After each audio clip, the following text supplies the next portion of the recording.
Saudi अरब ने 29 अप्रैल की deadline दी है। अगर आप या आपका कोई भी रिश्तेदार सऊदी अरब में उम्रे की गरज से गया हुआ है या किसी भी विजिट वीजे पर सऊदी अरब में गया हुआ है तो 29 अप्रैल की डेडलाइन है, सऊदी अरब से निकल जाए, नहीं तो 5 साल के लिए बैन लग जाएगा। ये खबर बहुत गर्दिश कर रही है और इस हवाले से बहुत सारी अपडेट हमारे पास मौजूद हैं कि ये क्या वजह है कि 29 अप्रैल तक डेडलाइन दी गई है। और जितने भी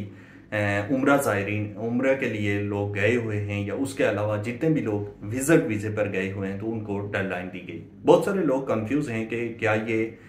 वर्क वीजे वालों के लिए भी डेडलाइन दी गई है या ऐसे लोग जो आए हुए हैं किसी भी कंट्री से सऊदी अरब में जो काम करते हैं, अगर वो छुट्टी अपने मुल्क में आए हुए हैं तो क्या उन लोगों के लिए क्या डेडलाइन है, उनके लिए क्या होगा। बहुत सारी कंफ्यूजन है कि इसमें हकीकत क्या। तो आज की इस वीडियो में मैं आपको बताऊंगा कि जो 29 अप्रैल की डेडलाइन दी गई है तो उसकी हकीकत क्या है और क्या वजह है कि 29 अप्रैल की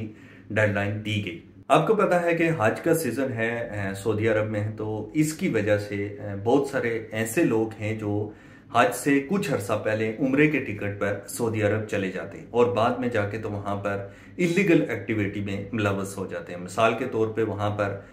कटिंग का काम करते हैं और उसके अलावा जो कसाई का काम करते हैं, उसके अलावा भीख मांगते हैं। ऐसे बहुत सारे लोग हैं जो क्योंकि हज का जो टिकट होता है तो वो थोड़ा महंगा होता है और उम्रे का जो टिकट होता है तो वो थोड़ा सस्ता होता है। तो सस्ते टिकट पर जाके तो वहां पर हाजी जो अदायगी कर रहे होते हैं तो उनके काम करके तो पैसा कमाने के चक्कर में होते हैं। तो ऐसे सब लोगों के लिए इस दफा सऊदी अरब ने सख्त क्रैकडाउन का फैसला किया है और यह भी कहा है कि अगर कोई शख्स इस तरह का सऊदी अरब में मौजूद है तो वो 29 अप्रैल से सऊदी अरब को छोड़ के अपने मुल्क चला जाए। क्योंकि अगर सऊदी अरब में विजिट वीजे वाला 29 अप्रैल से बाद भी सऊदी अरब में पाया गया तो ना सिर्फ उसको वहां से डिपोर्ट किया जाएगा बल्कि उसके ऊपर बैन भी लग जाएगा। तकरीबन हर साल ही किया जाता है, लेकिन इस साल इसलिए ज्यादा सख्ती की जा रही है कि पिछले साल बहुत सारी ऐसे अफराद को पकड़ा गया था जो इस तरह इलीगल एक्टिविटी में मुलव्वस थे। इस साल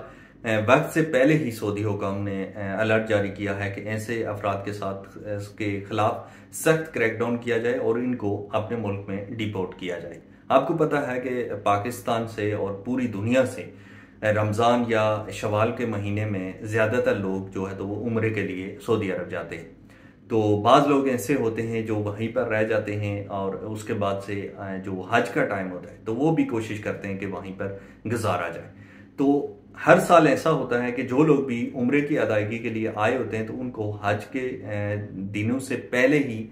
वापस मुल्क जाने का अल्टीमेट दिया जाता है कि आप अपने मुल्क वापस चले जाएं। इस साल भी वैसा ही किया जा रहा है, लेकिन इस साल थोड़ी सी सख्ती की जा रही है हुकूमत सऊदीया की तरफ से, क्योंकि इस साल कुछ ज्यादा हालात खराब होने या पूरी दुनिया से बहुत ज्यादा लोग आने का इम्कान है। इस फैसले से यह भी लग रहा है कि सऊदी अरब की जो हुकूमत है तो वो हाजियों के लिए खास जो बेहतर इंतजाम चाहती है, इसलिए वो पहले से